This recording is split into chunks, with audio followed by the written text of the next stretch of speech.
তামিম ইকবালকে দালাল বলার কারণে বিসিবি পরিচালককে ক্ষমা চাইতে বললেন কিছু দেড়বেটারি ক্রিকেটাররা। কেন ক্ষমা চাইতে হবে? দালালকে দালাল বলবে না তো কি মেয়ের জামাই বলবে? সে দালালি করেছে তাই তো তাকে দালাল বলেছে। আর তার জন্য তাকে কেন ক্ষমা চাইতে হবে? বিসিবি সিদ্ধান্ত নিয়েছে এবারের টি-20 বিশ্বকাপ বাংলাদেশ খেলবে না। তাতে কি এমন ক্ষতি হবে? তোমরা কি ভাই এনে দিয়েছো এই বাংলাদেশকে?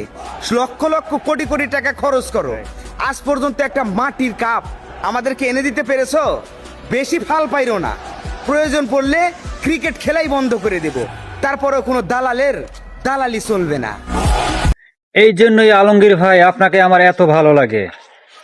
আপনার ভয়েস না জানো এক একটা গোলা, ভয়েস না জানো একটা বন্দুকের গুলি। আপনি ঠিক কথাই বলেছেন। বাংলাদেশ ক্রিকেট টিমের ক্রিকেট না খেলে বাংলাদেশে কিছুই হবে না। ওরা বয়কট করুক, ওদেরকে আমরা বয়কট করলাম।